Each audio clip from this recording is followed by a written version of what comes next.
Shalom. आज की सुबह के लिए यीशु प्रभु का हम धन्यवाद करते हैं कि हमारे परमेश्वर पिता ने हमें समय दिया उसकी स्तुति, महिमा और आराधना करने के लिए। मेरे प्यारों, आज सुबह हम बहुत ही विशेष विषय पर, वचनों पर प्रभु के वचन से मनन करेंगे और हमारा आज का विषय रहेगा, यह देरी कुछ बड़ा काम करेगी। हालेलुया। यह देरी कुछ बड़ा काम करेगी। देरी की बात करेंगे हम लोग, और ये देरी कौन से बड़े काम करेगी, इन बातों के बारे में प्रभु के वचन से हम लोग जानेंगे। दरअसल हर दूसरे विश्वासी का एक प्रश्न है। क्या प्रश्न है? प्रश्न यह है, मेरे जीवन में ये काम होने में इतनी देरी क्यों? कुछ भी काम होने में, भले आप चंगाइयां मांग रहे हो, चाहे आप आशीष मांग रहे हो या अन्य कोई बात मांग रहे हो प्रभु के सामने, कई ऐसी प्रार्थनाएं आपकी जो आप बरसों से कर रहे हो, महीनों से कर रहे हो, और उसमें कोई भी आपको दिखाई नहीं पड़ता, ऐसे सिम्टम्स आपको दिखाई नहीं पड़ते कि अब मेरी प्रार्थना का जवाब मिल रहा है, अब मेरी प्रार्थना के उत्तर आ रहे हैं, कुछ मेरे साथ बेहतर हो रहा है। ऐसा दूर दूर तक आपको दिखाई नहीं पड़ता है और कुछ भी समझ में नहीं आता है, और तब ये सवाल उन विश्वासियों के अंदर पैदा हो जाता है। मैंने कहा हर दूसरे विश्वासी के अंदर यह सवाल पैदा हो जाता है कि मेरे जीवन में काम होने में, चमत्कार होने में, आशीष होने में इतनी देरी क्यों हो रही परमेश्वर? आखिर मेरा परमेश्वर मेरी प्रार्थना क्यों नहीं सुन रहा? मेरे लिए काम करने में इतनी देरी क्यों हो रही है? कब आएगी मेरी प्रार्थना के उत्तर? कब मेरे जीवन में आशीष आएगी? कब मेरे घर में समृद्धि आएगी? या कब मेरे जीवन में जो मैं सोच रहा हूं वो होगा? चंगाई आएगी? कब होगा प्रभु? इतनी देरी। बाइबल में हम ऐसे लोगों को पढ़ते हैं जो सालों साल इंतजार में थे। बाइबल में जब अलग अलग बीमारियों का वर्णन है, लेकिन बीमारियों के साथ में उनके वर्षों का वर्णन है। कितना वर्ष उन्होंने सहन किया, कितना वर्ष उन्होंने इंतजार किया। बात करें 12 साल से लहू बहने वाली वो स्त्री, मतलब वो पिछले 12 साल से इस बीमारी से तड़प रही थी। 18 साल से कुबड़ी एक औरत थी। उसने 18 साल अपने कुबड़ेपन में बिताए, तकलीफ में बिताए। 18 साल थे वो, 18 दिन नहीं थे। 18 साल कैसे उसने बिताए ये बहुत मुश्किल था। एक तो मुझे बहुत ही ज्यादा एज लगती है समझ से कि वो था 38 साल का रोगी। उसको जो रोग हुआ था वो 38 साल से रोगी था। 38 साल उसने उसमें सहन किया उसने। लेकिन उसके बावजूद भी हम देखते हैं कि इन सबको प्रभु यीशु मसीह ने चंगा किया, प्रभु यीशु मसीह ने जिंदा किया, और इतना टाइम इन लोगों ने इंतजार किया, वेट किया। मेरे प्यारो, एक समय परमेश्वर नियुक्त करता है अपने लोगों के लिए, ताकि उस समय में परमेश्वर अपना काम करे। इसलिए मैंने कहा कि बहुत सारे लोग यही सवाल कर रहे हैं कि इतनी देरी क्यों है मेरे जीवन में, चमत्कार होने में, काम होने में इतनी देरी क्यों है? मैं आपको एक बात बताना चाहता हूं, परमेश्वर कभी भी लेट नहीं होता। हालेलुया। परमेश्वर कभी देरी नहीं करता, परमेश्वर कभी लेट नहीं होता, परमेश्वर हमेशा ऑन टाइम होता है। हालेलुया। परमेश्वर हमेशा ऑन टाइम होता है। हमारे लोग कभी भी ऑन टाइम नहीं होते। हम चर्च का टाइम रखते सुबह 10 बजे, लोग पहुंचते हैं 10:30 बजे, 11:45 बजे, कुछ लोग तो 12:30 बजे आखिरी खत्म होने पर आता चर्च, तब तक पहुंच जाते हैं। चर्चेस में आए कभी भी वो ऑन टाइम नहीं होते। आपको लगता है कि वो 10 बजे शायद उनको जल्दी हो जाता है, नहीं संभल सकते या नहीं आ सकते। हमने टाइम लेट कर दिया, हमने अपने चर्च का टाइम 11 बजे कर दिया। तो 11 बजे लगा है कि सारे लोग समय पे आएंगे, पर बिल्कुल भी समय पे नहीं आए। वो 11 के चर्च में वो 11:30 बजे आते हैं, 11:45 बजे आते, कभी कभी 12:30 बजे आ जाते हैं। फिर हमने और टाइम चेंज किया, तब भी वही मामला। तब अब ये बात सीखने को मिली कि मनुष्य कभी भी ऑन टाइम नहीं रहता। वो समझता ही नहीं समय का महत्व क्या है, इवन परमेश्वर का महत्व क्या है। लेकिन ये बात मैं अगर प्रभु के बारे में कहूं तो परमेश्वर कभी भी लेट नहीं होता, वो ऑन टाइम होता है। अगर आप बाइबल पढ़ लीजिए, बाइबल में जहां जहां वो घटनाएं हुई है, जो चमत्कार हुए हैं, जो आश्चर्य कर्म हुए हैं, जो परमेश्वर ने लोगों की प्रार्थनाओं के उत्तर दिए हैं, वो कभी भी किसी की प्रार्थना का उत्तर लेट नहीं दिया। लेट जरूर हुआ, ये मनुष्य की नजर से। आज उसी लेट लतीफी पर या फिर देरी पर हम लोग बात करेंगे। उस देरी विषय पर हम लोग बात करेंगे कि देरी क्यों होती है, और ये देरी, मैंने कहा हमारा विषय, ये देरी कुछ बड़ा काम करेगी। कुछ बड़ा चमत्कार करेगी, कुछ बड़े अद्भुत आश्चर्यकर्म आपके जीवन में करेगी। ये देरी परमेश्वर की देरी, लेकिन मैं पहले बता दे रहा हूं कि परमेश्वर हमेशा ऑन टाइम होता है, समय पर काम करता है। ना वो जल्दबाजी करता है और ना वो देरी करता है। वो जो कुछ करता है अपने समय पर करता है। ऐसा ही एक प्रश्न जो एक आज आम विश्वासियों का होता है, ऐसा ही एक प्रश्न उन दिनों जब प्रभु यीशु मसीह थे और प्रभु यीशु मसीह के साथ चलने वाले बहुत सारे लोग थे और यीशु मसीह के तमाम आश्चर्य कर्म और उसके मुंह से उपदेश लोगों ने सुने थे। वाह, क्या अद्भुत लोग होंगे वे जो यीशु के साथ उस समय थे। उसमें से कुछ लोग ऐसे भी थे जिनके अंदर भी यही वाला सवाल था जो मैंने आपके सामने रखा कि इतनी देरी क्यों प्रभु। और ये सवाल करने वाले कौन थे? यीशु का मित्र लाजर, उसकी दोनों बहनें मार्था और मरियम। मार्था और मरियम, मार्था मरियम ने एक सवाल प्रभु के सामने रखा कि हे प्रभु, आप यहां होते तो हमारा भाई लाजर नहीं मरता। यीशु को संदेश पता है कब मिला या कब भेजा गया था? जब वो बीमार था। जब लाजर बीमार था तब वो संदेश भेज दिया गया। संदेश पहुंचते ही यीशु मसीह नहीं निकल पड़ा। लिखा है उसने 2 दिन और इंतजार किया और इंतजार किया। मरने की खबर आई, उसके बाद और इंतजार किया, वेट करता रहा, इंतजार करता रहा। और एक समय ऐसा आया कि वो निकल पड़ा। लाजर को मरे हुए अभी 4 दिन हो गए हैं और वो निकल पड़ा लाजर को मिलने के लिए। तो उसकी बहन दौड़कर आती है। अगर आप पढ़ेंगे यूहन्ना के सुसमाचार में 11 अध्याय में उसका 21 पद पहले पढ़ेंगे जहां मर्था के विषय में लिखा गया है और 32 पद पढ़ेंगे जहां मरियम के विषय में लिखा गया है। दोनों बहनें अलग अलग टाइम पे यीशु से मिल रही है, लेकिन दोनों का सवाल एक ही है। क्या सवाल है? देखिए, यूहन्ना का सुसमाचार 11 उसका 21 कहता है, मर्था ने यीशु से कहा, हे प्रभु, यदि तू यहां होता तो मेरा भाई कदापि न मरता। यदि तू यहां होता तो मेरा भाई कदापि ना मरता। अब 32 वचन बोलता है, जब मरियम वहां पहुंची जहां यीशु था तो उसे देखते ही उसके पांव पर गिर के कहा, हे प्रभु, यदि तू यहां होता तो मेरा भाई न मरता। दोनों बहनें एक ही सवाल कर रही है, अगर प्रभु आप यहां पर होते तो मेरा भाई कभी भी नहीं मरता। प्रभु, आपने बहुत देरी कर दी। क्या कहना चाह रही? प्रभु, आपने बहुत देरी कर दी। आप थोड़ा जल्दी आते, जब आपको संदेश मिला था बीमारी का तभी आते तो ये दिन नहीं देखना पड़ता। वो तो मर गया, 4 दिन हो गया, लाश भी सड़ना शुरू हो गया होगा। आप यहां होते, आप जल्दी यहां पहुंचते, आपकी उपस्थिति यहां पर आती तो ये दिन हमें देखना नहीं पड़ता। ऐसा समय कभी भी हमारे जीवन में नहीं आता। ये एक आम प्रश्न है, आम विश्वासियों का आम प्रश्न है कि प्रभु कब होगा मेरे जीवन में काम? इतनी देरी क्यों चल रही है? अगर आप सचमुच होते तो ऐसा समय नहीं आता।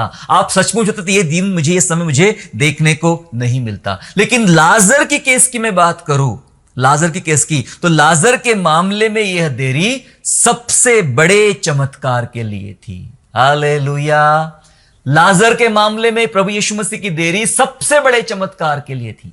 जी हां, अगर वो बीमारी के समय पहुंचता तो बीमारी से चंगाई, लोग कहते ये कोई बड़ी बात नहीं है, ये कोई बड़ी बात नहीं है। हमारे पास भी बहुत सारे ऐसे लोग हैं जो जड़ी बूटियां दे देते हैं और चंगाइयां मिल जाती। पता है आपको मिस्र में क्या हुआ था? जब मूसा की लाठी का सांप बन गया तो जितने जादूगर थे उन्होंने भी अपनी लाठियां डाली और उनके भी सांप बन गए। समझ रहे? ये बताना चाह रहे कि तुम्हारे पास ही कोई बड़ा चमत्कार नहीं है, हम भी बहुत कुछ कर सकते हैं।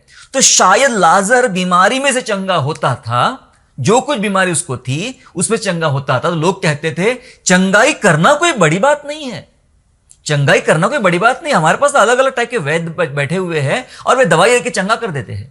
कोई बड़ा काम नहीं किया आपने, लेकिन कोई ऐसा वैद्य पैदा नहीं हुआ जो किसी मुर्दे को जिंदा कर दे। हालेलुया। इसीलिए यीशु ने और इंतजार किया, क्योंकि पहले कह दिया था यह बीमारी मृत्यु की नहीं है, परमेश्वर की महिमा के लिए है।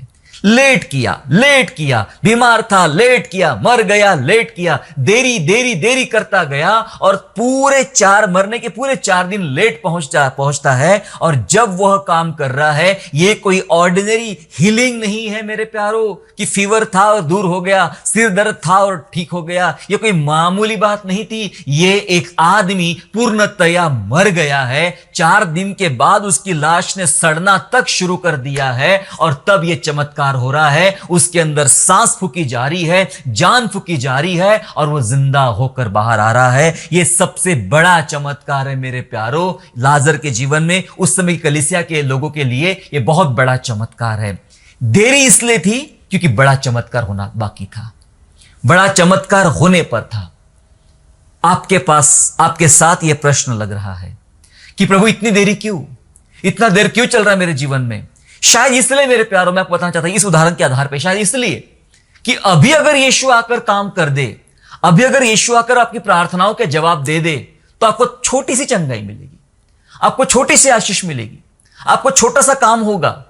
लेकिन प्रभु इंतजार कर रहा है कि मैं तेरे जीवन में एक बड़ा काम करूं। अगर आप बड़ा काम देखने के लिए उत्सुक हो तो थोड़ा टाइम और रुकना पड़ेगा, थोड़ा टाइम और रुकना पड़ेगा। सब्र का फल बहुत मीठा होता है। सब्र कीजिए, धैर्य रखिए। ये सब्र, ये धैर्य आपके लिए बहुत आशीषें और उम्मीदें लेकर आने वाला है। सवाल ये आ रहा आपके अंदर में कि इतनी देरी क्यों? लेकिन देरी का जवाब आ रहा है, इतनी देरी इसलिए क्योंकि मैं एक बड़ा काम, एक बड़ा चमत्कार तुम्हारे जीवन में करने वाला हूं। आपको लगता है कि आपके जीवन में देरी हो रही है, तो इसका यह मतलब हो रहा है कि अब प्रभु यीशु मसीह एक बड़ा या उससे भी बड़ा, जो मैं सोच नहीं सकता, जो मैं समझ नहीं सकता, वो काम करेगा। अपने दिमाग को आज आदेश दे दे, अपने मन को आज आदेश दे दे, यस, आदेश दे दे कि ये देर हो रही है। मैं 3 महीने से, 4 साल से, 5 साल से मैं इंतजार कर रहा हूं, इस प्रार्थना का, इन कामों का इंतजार कर रहा हूं। अपने दिमाग को आदेश दे, हे मेरे दिमाग, हे मेरे मन, है ना? दाऊद अपने बारे में कहता है, हे मेरे मन तू यहोवा को धन्य कहे। अपने मन को ही संदेश देता है, वो दूसरों को नहीं देता है, अपने मन को संदेश देता है। आज आपकी बारी है, आप अपने मन को संदेश दे, कहे, हे मेरे मन, मेरा यीशु इसलिए देर कर रहा है क्योंकि वो मेरे लिए एक बड़ा काम करने वाला है, एक बड़ा चमत्कार करने वाला है। बोलो प्रभु यीशु मसीह की जय। यस, वो एक बड़ा चमत्कार करने वाला है। मेरे साथ निकालेंगे हबक्कुक और अध्याय 2 और वचन 3। हबक्कुक अध्याय 2 और वचन 3 ऐसा कहता है, क्योंकि इस दर्शन की बात नियत समय में पूरी होने वाली है, वरन इसके पूरे होने का समय वेग से आता है। इसमें धोखा ना होगा, चाहे इसमें विलंब भी हो तो भी उसकी बाट जोहते रहना, क्योंकि वह निश्चय पूरी होगी और उसमें देर ना होगी। वचन कहता है, चाहे ये दर्शन की बात जो हबक्कुक को बताई गई, इसमें विलंब भी हो, थोड़ा लेट भी हो जाए, लिखा है विलंब भी हो तो भी ये दर्शन पूरा होने की बाट जोहते रहना, बाट जोहते रहना, क्योंकि निश्चय पूरी होगी। यह बात जो प्रभु ने कही है पूरी होगी। और अंतिम लाइन क्या बोलती है? उसमें देर ना होगी, उसमें देर ना होगी। परमेश्वर ने जो कहा है, परमेश्वर जो करना चाहता है, परमेश्वर ने जो ठाना है, उसमें चाहे थोड़ा विलंब भी हो जाए, थोड़ा लेट भी हो जाए, चिंता मत करना, ये पूरा होके रहेगा, इसमें कोई देरी नहीं होगी। Praise the Lord. यस मेरे प्यारो, अपने अंदर एक धीरज का निर्माण करे, धीरज का निर्माण करे, धैर्य का निर्माण करे, क्योंकि परमेश्वर कहता है ये बात निश्चय पूरी होगी। बाइबल में ऐसी कोई बात नहीं है जो पूरी नहीं हो सकती है, ऐसी कोई बात नहीं जो पूरी नहीं हो सकती, ना ऐसी कोई बात है जो वो कर नहीं सकता है। परमेश्वर सब कुछ कर सकता है और वो आपके लिए सब कुछ पूरा कर सकता है, लेकिन अपने समय पर। वो देरी नहीं करेगा, वो अपने समय पर काम करेगा और सचमुच अपने समय पर काम करेगा। दरअसल ये जिसको हम देरी बोलते हैं, ये देरी हमारे धीरज को बढ़ाने के लिए होती है, हमारे धैर्य को बढ़ाने के लिए होती है। पता है, हम जिस आधुनिक संसार में आज हम जी रहे हैं ना, ये आधुनिक संसार इंस्टेंट जमाना है। ये इंस्टेंट शब्द आजकल बहुत देखने को मिलेगा, आपको सुनने को मिलेगा, है ना? सब इंस्टेंट चाहिए लोगों को, इंस्टेंट रेसिपी, कुछ भी खाना पकाने की इंस्टेंट रेसिपी, तुरंत पहले तो रुकना पड़ता था, अगर कुछ समझ में नहीं आ रहा है, कुछ बनाना है, कुछ सोचना है, कुछ ढूंढना है, तो काफी समय लग जाता था, काफी दिन लग जाते थे। हमें जाना है, लाइब्रेरी जाना पड़ेगा, वो लाइब्रेरी के बुक्स ढूंढना पड़ेगा, किताब निकालना पड़ेगा, फिर इसको पूछना पड़ेगा, उसको पूछना पड़ेगा, काफी समय लगता था। पर अब सारी दुनिया चुटकी में है, एक क्लिक पर आपके दूर है। कुछ भी आपके ख्यालों में आता है, दिमाग में आता है, कुछ भी जीवन में करना है, कुछ भी दूरी नहीं है, वो इंस्टेंट है। इंस्टेंट रेसिपी के जमाने में ये मुश्किल बात है धैर्य रखना, धीरज धरना, ये बहुत मुश्किल है। और इसलिए हमें लग रहा है कि देर हो रही है। अभी हमें आदत नहीं है रुकने की आदत नहीं है। तुरंत मैसेज भेजा, जवाब आना चाहिए, तुरंत जवाब क्यों नहीं आया, है ना? एटीएम कार्ड मशीन में डाला, तुरंत पैसा निकलना चाहिए। यस, तुरंत आजकल वो स्कैनर हमारे चलते, स्कैन किया, तुरंत पैसा आ जाना चाहिए। तुरंत मैंने यूट्यूब पे कुछ ढूंढा, यहां कुछ ढूंढा, तो तुरंत उसकी रेसिपी मुझे मिल जाना चाहिए। सारे काम तुरंत होते हैं आजकल। ऑनलाइन फॉर्म भरो, ये करो, वो करो, एवरीथिंग तुरंत होता है। और ये तुरंत की आदत इतनी लग गई, जल्दी इतनी आदत हमें लग गई है कि जल्दी के चक्कर में हम एक चीज खो रहे हैं, और वो है धीरज। तो धीरज धरना बहुत कठिन है आज के इस आधुनिक जमाने में। चाहे बच्चा हो, चाहे बूढ़ा हो, जो बूढ़े हो रहे हैं, जिन्होंने अपने जमाने में कभी आधुनिकता नहीं देखी थी, उनका भी धीरज खत्म हो रहा है, क्योंकि अब वो धीरज खत्म होने वाले युग में जी रहे हैं। वो भी चाहते जल्दी हो जाए, जल्दी क्यों नहीं हो रहा, ये मैं रुक नहीं सकता, सब फटाफट चाहिए, फास्ट चाहिए। धीरज धरना सीखने की जरूरत है मेरे प्यारों। इसलिए परमेश्वर का वचन कहता है वो कभी भी नहीं बदलेगा। जो परमेश्वर ने कह के, चाहे आपका जमाना बदल जाए, आधुनिकता बदल जाए, उससे कोई फर्क नहीं पड़ता, परमेश्वर का वचन नहीं बदलता। देखिए न बदलने वाले परमेश्वर के वचन में क्या लिखा गया है, मेरे साथ निकालेंगे। याकूब की पत्री अध्याय पहला और वचन 2 से लेकर 4 तक पढ़ेंगे। James chapter 1 and verse 2 to 4, जहां लिखा है, हे मेरे भाइयों, जब तुम नाना प्रकार की परीक्षाओं में पढ़ो तो इसको पूरे आनंद की बात समझो, यह जानकर कि तुम्हारे विश्वास के परखे जाने से धीरज उत्पन्न होता है। पर धीरज को अपना पूरा काम करने दो कि तुम पूरे और सिद्ध हो जाओ और तुम में किसी बात की घटी ना रहे। क्या करना है तुम्हें? वचन कहता है धीरज उत्पन्न होने दो विश्वास करने के द्वारा, और धीरज को पूरा काम करने दो, ताकि तुम सिद्ध हो जाओ और तुम्हारे अंदर किसी बात की घटी ना। यह प्रभु भी चाहता है कि तुम्हारे अंदर किसी बात की घटी ना रहे, पर उसके लिए क्या करने के लिए बोल रहा है? उसके लिए बोला जा रहा है धीरज को काम करने दो। और हम तो इंस्टेंट रेसिपी के जमाने में जी रहे।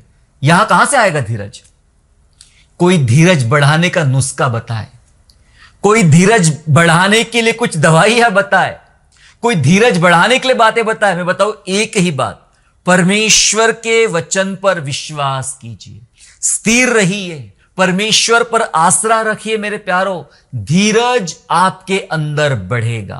केवल परमेश्वर का वचन और परमेश्वर की बातें हैं जो आपके अंदर धीरज बढ़ा सकता है। इसलिए आओ अपना धीरज बढ़ाए, धीरज को पूरा काम करने दो। और जब वो टाइम पूरा होगा, जैसे लाजर के केस में था, वो टाइम पूरा हुआ ताकि तुम सिद्ध हो जाओ, और सिद्ध होकर वो सारी बात तुमको मिले और तुम्हें किसी भी बात की घटी ना रहे। जो तुमको चाहिए वो मिल के रहेगा, लेकिन पहले धीरज को अपना काम पूरा करने दो। जब ये धीरज बढ़ेगा आपके अंदर में, तभी ये धीरज आपके अंदर एक बड़ा चमत्कार लाएगा, एक बड़ा काम करेगा। यही हम सीख रहे हैं आज कि यह देरी कुछ बड़ा काम करेगी। हैरान सवाल कि क्यों लेट हो रहा है? इसलिए लेट हो रहा है, आप इंस्टेंट सीख रहे हो, इंस्टेंट नहीं सीखना है। इंस्टेंट चीज अच्छी नहीं होती है, जो तुरंत बनती है ना। आजकल बहुत कुछ तुरंत होता है। विश्वासी भी बहुत तुरंत बन रहे हैं अभी। जल्दी से विश्वासी आ जाते हैं, जल्दी विश्वास कर, एक दिन में विश्वास कर लिया, दूसरे दिन में बपतिस्मा ले लिया, तीसरे दिन में सेवा में लग गए, और चौथे दिन में यीशु को छोड़ भी दिया। ये सब इंस्टेंट हो रहा है। इंस्टेंटली भीड़ आती है, एक माइक बोलो तो पूरी भीड़ आ जाती है, और पूरी भीड़ नारा लगाती है हालेलुया। दूसरे दिन वो भीड़ गायब भी हो जाती है। सब इंस्टेंट हो रहा है। यीशु मसीह इंस्टेंट काम नहीं करता है। यीशु प्रभु धीरज के साथ काम करता है। हालेलुया। उसने अपने एकलौते पुत्र को उसी दिन नहीं भेज दिया जिस दिन आदम और हवा ने पाप किया। इंस्टेंट नहीं भेजा, अपना समय लिया। वचन कहता है गलतियों 4:4 में कि जब समय पूरा हुआ तब परमेश्वर ने अपने पुत्र को भेजा। वो अपने समय का इंतजार कर रहा था। हालेलुया। समय, यीशु ने कहा मैं आ रहा हूं, और अभी तक नहीं आया। 2000 साल चले गए, अभी तक नहीं आया। लेकिन ये देरी क्यों है भाई? ये देरी बहुत खास है, ये बहुत स्पेशल है। कई लोगों को ये देरी बचाना चाहती है। एक भाई ने मुझसे कहा कि दुआ करो वो जल्दी आ जाए। मैंने कहा मैं दुआ कर रहा हूं थोड़ा लेट ही आ जाए तो अच्छा है, क्योंकि अगर जल्दी आ जाए तो आपका और मेरा बचना मुश्किल है। ये तो टाइम मिल रहा है हमें कि हम सुधरे, हम बदले। इतनी जल्दी मत करो, आने दो उसे अपने टाइम पर। कहीं ऐसा ना हो कि आ जाओ आ जाओ आ जाओ और हमारे पास कंफर्म टिकट ही ना हो, है ना। पहले तैयार करो अपने आप को, तैयार करो, उसके योग्य बनो। पत्रस की पुस्तक कहती है, पत्री कहती है, अपने आप को तैयार करो। तुम्हें कैसा जीवन जीना चाहिए, उसके आगमन में अब कोई देरी नहीं होने वाली है ना। हालेलुया। सो परमेश्वर को धन्यवाद देते मेरे प्यारो हम कि प्रभु चाहता है हमारे अंदर धीरज बढ़े और धीरज को काम करने दो। ये देरी जो रहेगी ये जरूर बड़ा काम करेगी। आप चाहे कोई भी बात का इंतजार कर रहे हो, चंगाई का इंतजार कर रहे हो, कई महीनों से कई सालों से आप चंगाई का इंतजार कर रहे हो, थोड़ा और रुक जाओ, थोड़ा और रुक जाओ, ये काम होगा, ये काम होगा। आप किसी बात के लिए प्रार्थना कर रहे हो, धीरज मत छोड़ो, अविश्वास मत करो, रुके रहो, रुके रहो। परमेश्वर आपके लिए वो काम करने वाला है। अब आखिरी क्षण आ चुका है, वो काम आपके लाइफ में करने वाला है। पर कभी कभी होता क्या है, कभी कभी ये देरी करते हैं ना, परमेश्वर देरी करता है, इस देरी का कई बार हम गलत इस्तेमाल करते हैं। इस देरी का हम कई बार गलत इस्तेमाल करते हैं और बहुत सारे लोगों ने उस देरी का गलत इस्तेमाल किया है और इस कारण जो बड़ा काम उनके लाइफ में होने वाला था, अब बड़ा छोड़ो छोटा भी नहीं होने वाला है, छोटा भी नहीं होने वाला है बड़े के चक्कर में, क्योंकि उन्होंने इस देरी का गलत इस्तेमाल किया है। बाइबल में कुछ दृष्टांत है, बहुत सारे हैं दरअसल, मैं ज्यादा नहीं, लेकिन वो 2 दृष्टांतों पे 2 मुद्दों पर मैं बात करना चाहूंगा। एक दृष्टांत है मत्ती 24 में आपको मिलेगा, मत्ती 24 में, और दूसरा दृष्टांत जो है वो आपको मत्ती 25 में मिलेगा। तो 24 में एक दृष्टांत दिया गया, एक आदमी ने अपने दासों को एक काम सौंपा, खाना बांटने का, सुधि लेने का काम सौंपा, और लिखा कितना धन्य होगा वो दास कि जब उसका मालिक लौट कर आएगा तो उसे वही काम करते हुए देखे कि जो काम पे उसको ठहराया गया था। लेकिन एक ऐसे दुष्ट दास के बारे में लिखा गया है बाइबल में, पढ़े में था मत्ती का सुसमाचार 24वां अध्याय, और उसका पढ़ेंगे हम लोग वचन 48 से लेकर 50 तक पढ़ेंगे, 48 to 50 तक पढ़ेंगे मैथ्यू 24 का, जहां लिखा है, परंतु यदि वह दुष्ट दास सोचने लगे कि मेरे स्वामी के आने में देर है, मेरे स्वामी के आने में देर है, और अपने साथी दासों को पीटने लगे और पियक्कड़ों के साथ खाए पिए, तो उस दास का स्वामी ऐसे दिन आएगा जब वह उसकी बाट न जोहता हो। क्या करने लग गया वो? मेरे स्वामी के आने में देर है, तो दुष्टता में लग गया, पियक्कड़ों के साथ खाने पीने लग गया, लोगों को मारपीट करने लग गया और सारे गंदे और बुरे काम करने लग गया। क्या सोचकर? कि मालिक को आने में देर है। एक और उदाहरण पढ़ेंगे, फिर हम प्रैक्टिकल बात करेंगे। दूसरा उदाहरण उसी के बगल वाले अध्याय में मिलेगा, 25वें अध्याय में। और पता है 25वें अध्याय में किस बात के लिए फेमस है? 10 कुंवारियों का वृत्तांत वहां पर है, 10 कुंवारियों का दृष्टांत वहां पर है, 5 मूर्ख 5 समझदार। लेकिन यहां पर कुछ इनके साथ में भी हुआ। 25वां अध्याय उसका 5वां पद, Matthew chapter 25 and verse 5 verse जहां लिखा है, जब दूल्हे के आने में देर हुई तो वे सब ऊँघने लगी और सो गई। दूल्हे के आने में देर हो गई, सबको ऊँघने लगी, सो गई। पहले वाले केस में हमने देखा कि मालिक को आने में देर हो रही है तो यह दास दुष्टता में लग गया, पियक्कड़ों के साथ खाने पीने मारपीट करने लग गया। और 10 कुंवारियों ने सोचा कि दूल्हे के आने में देरी है तो वो ऊँघने लगी और सोने लगी। मेरे प्यारो, देरी दुष्टता पैदा कर सकती है और देरी सुला भी सकती है। यही हो रहा है विश्वासियों के साथ। जबकि परमेश्वर एक बड़ा काम करना चाह रहा है, बड़ा काम करना चाह रहा है। और विश्वासी क्या कर रहे हैं? कई विश्वासियों को लगता है कि परमेश्वर को आने में देर है, तो चलो थोड़ा सा घूम कर आ जाते हैं। तो कहां घूमने गए? संसार में घूमने गए। संसार के साथ थोड़े से थोड़ा मिलने से कोई फर्क नहीं पड़ता है। कुछ लोगों का ऐसा कहना है, शराब जो है ना, थोड़ी थोड़ी पीना चाहिए, थोड़ी पीने में कोई तकलीफ नहीं, बाइबल बोलती थोड़ा पीना चाहिए करके। पता नहीं कहां से ढूंढ के निकालते हैं। तो थोड़ा थोड़ा करते हैं। यस, कुछ लोग थोड़ा करने में थोड़ा से कोई तकलीफ नहीं होता है। संसार में खोने लग गए, दुष्टता में पड़ गए। क्यों? क्योंकि देरी है, साहब को आने में देरी है। चलो हम दुष्टा में लग जाते हैं, मारपीट करने में, खाने पीने में, गंदे कामों में, अशुद्ध कामों में, व्यभिचार में, गलत तरीके से पैसा कमाने में और सारे दुष्ट कामों में लग गए। डर निकलता जा रहा है, मालिक को आने में देरी है। जब थोड़ी गलती होती है ना, तभी सोटी लगना जरूरी है, तभी एक तमाचा लगना जरूरी है, तभी अकल ठिकाने आती है कि मैं कहीं गलत चल रहा था। अगर मैं गलत चल रहा था, वहां मुझे रोका नहीं गया, तो मैं भविष्य में एक बड़ा अपराध कर बैठूंगा। लास्ट संदेश में मैंने बताया था आपको कि सुलेमान तो प्रभु से बहुत प्यार करता था, दाऊद के बताए गए विधियों पर भी चलता था, लेकिन ऊंचे स्थानों पर जाकर मूर्ति पूजा भी किया करता था। वहां रोक दिया होता तो वो जो बाद में इतनी सारी पत्नियां किया और उन पत्नियों के द्वारा जो होम बलिया और मूर्ति पूजा किया और उसकी वजह से वो पाप में पड़ा और प्रभु ने उसे अस्वीकार कर दिया, ये दिन नहीं देखना होता था जब पहले ही फुर्सत में उसे टोक दिया जाता था, उसे रोक दिया जाता था। छोटी गलती करते हो ना, तभी टोकना रोकना बहुत जरूरी है। ये गलतियां पर गलतियां क्यों बढ़ती है? क्योंकि हमें लगता है कि साहब को आने में, अर्थात हमारे मालिक को आने में देरी है और हम दुष्टता में गिर जाते हैं। देरी का गलत फायदा ना उठाए, परमेश्वर आएगा तो भागने का भी अवसर नहीं मिलेगा। समझ लीजिएगा, देरी का गलत फायदा ना उठाए। और जब दूल्हे को आने में देरी हुई, हमारा दूल्हा कौन? यीशु नासरी। दूल्हे के आने में देरी हुई तो कलीसिया 10 कुंवारियों के समान ऊँघने लगी और सोने लगी। अब ठंडापन देखा जा रहा है, सिर्फ सोशल मीडिया पे गर्माहट देखी जा रही है, लोग चीख रहे, चिल्ला रहे, नहाले लेके नारे लगा रहे। असली जिंदगी कुछ और है। कलीसिया के भीतर का असली भाग कुछ और है।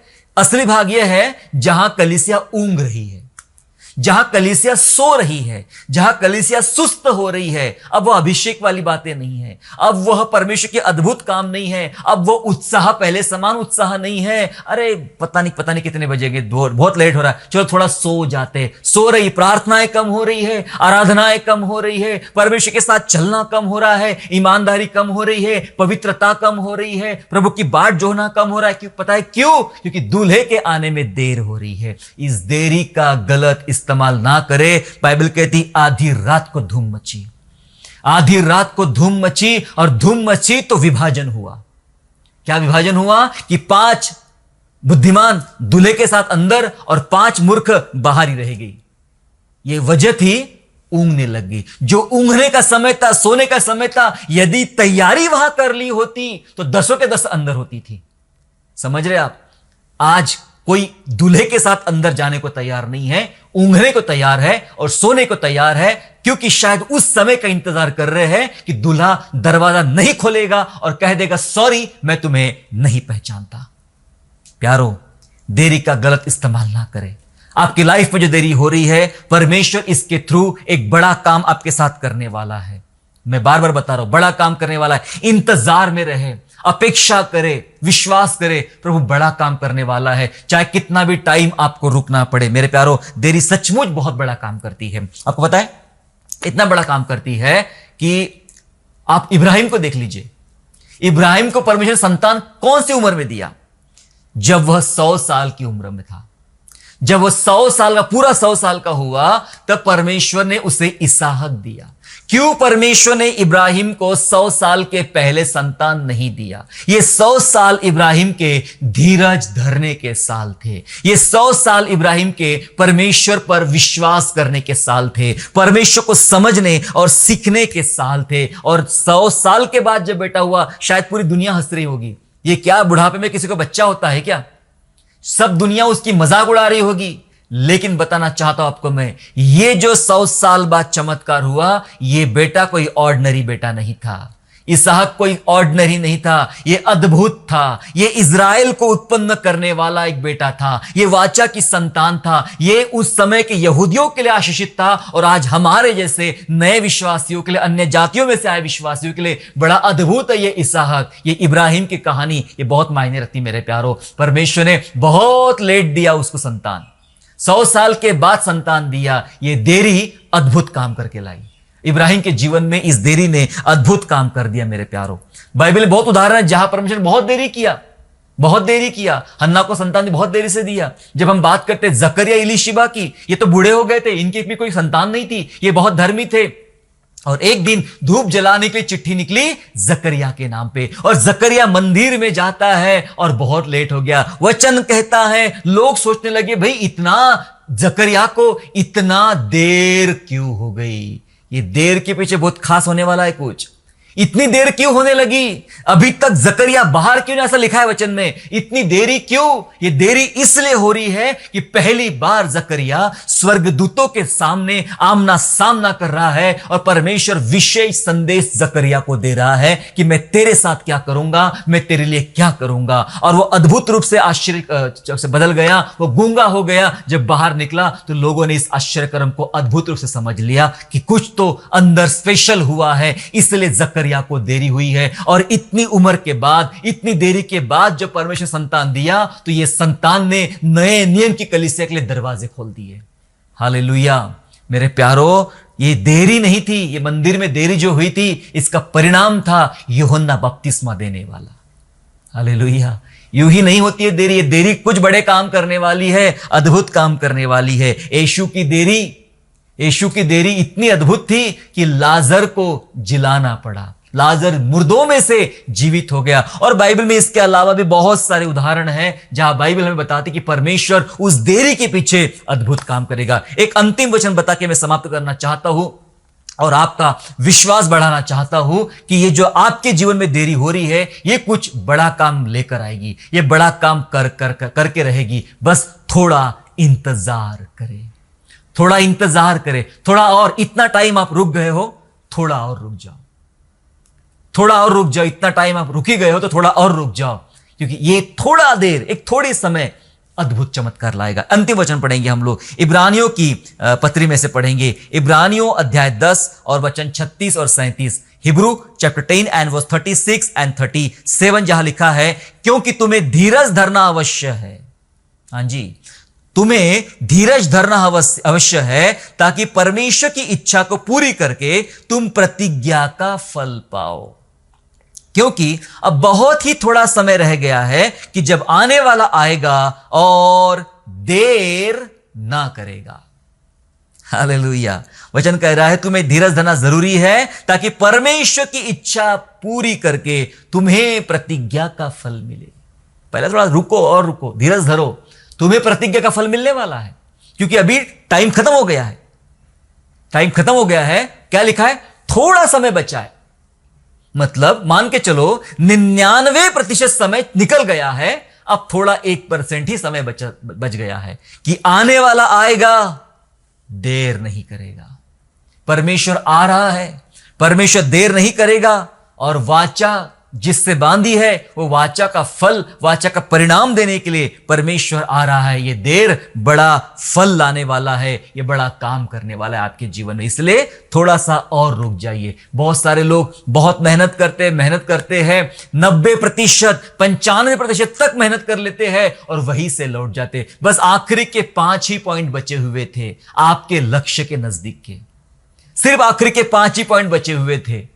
वही आपने संयम खो दिया, वही आपने भरोसा खो दिया, आप निकल पड़े। इतने देर तक, है ना, हिंदी कहावत है हमारी कि हाथी निकल गया और पूंछ रह गई। तो सारा झंझट पूंछ के लिए है, जबकि पूरा हाथी निकल गया। तो लोग पूंछ के बारे में बहुत सोचते, हाथी के बारे में सोचते नहीं। अरे भाई इतना निकल गया ना, पूंछ भी निकल जाएगी, हाथी निकल गया, पूंछ भी निकल जाएगी। आपके लाइफ में इतने बड़े काम प्रभु ने कर दिए, आप इतने समय से, लंबे समय से प्रार्थना कर रहे हो, चिंता मत करो, परमेश्वर अद्भुत काम करने वाला है आपके लिए, जरूर ये बड़ा काम करेगा। आइए हम लोग प्रार्थना करें, विश्वास करें परमेश्वर के ऊपर में कि परमेश्वर आपके जीवन में अद्भुत और अद्भुत काम करेगा। दुआ करेंगे। स्वर्गीय पिता, यीशु के नाम से आपका हम धन्यवाद करते प्रभु आपको, क्योंकि प्रभु आपने हमें सिखाया कि आपकी देरी हमारे लिए बड़ा अद्भुत आश्चर्य कर्म लेकर आती है। आपकी देरी प्रभु एक बड़ा काम लेकर आएगी। आपकी देरी की वजह से पिता लाजर को चंगाई नहीं मिली, लेकिन लाजर को जीवन दान मिला प्रभु जी। यस प्यारे पिता परमेश्वर, आज हम भी कई बार ये प्रश्न लेकर आ रहे प्रभु कि यदि प्रभु आप यहाँ होते तो हमारा भाई लाजर नहीं मरता। यस प्रभु, लेकिन ऐसे प्रश्नों का जवाब आपके पास एक ही है प्रभु, कि मैं अद्भुत काम करूंगा। यस पिताजी, आपके वचन में सिखाता अद्भुत काम करेंगे। मैं आज दुआ करता मेरे तमाम उन बहन भाइयों के लिए प्रभु जो इस पीड़ाओं से गुजर रहे हैं। बहुत लंबा समय बीत गया उनकी प्रार्थनाओं का, कई महीनों से, कई हफ्तों से, कई वर्षों से प्रभु जी प्रार्थना कर रहे हैं और उनकी प्रार्थनाओं के जवाब नहीं आ रहे। वे अपेक्षा करते कि अब तो कुछ होगा, अब तो कुछ होगा, हो नहीं रहा। लेकिन प्रभु मैं विनती करता हूं, ये देरी उनके जीवन में एक अद्भुत चमत्कार लेकर आए, ये देरी उनके जीवन में एक बड़ा परिवर्तन लेकर आए प्रभु जी। आइए पिता परमेश्वर, हम सबका विश्वास बढ़ाइए और अद्भुत चमत्कार लाइए हम सबके जीवन में, जिससे कि पिता हमारा जीवन बदल जाए और अपने प्रभु को हम धन्यवाद देने वाले बने। धन्यवाद स्तुति करते पिता आपकी सारी दया के लिए प्रभु जी। धन्यवाद के साथ उद्धारकर्ता प्रभु यीशु के नाम से प्रार्थना मांगते हैं, आमेन।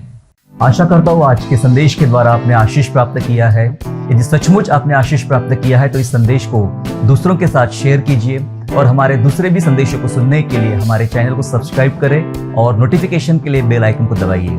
और हाँ, यीशु पर विश्वास करना ना छोड़े, वो आपको आशीषमय स्थानों की ओर आगे ले जाएगा। God bless you all.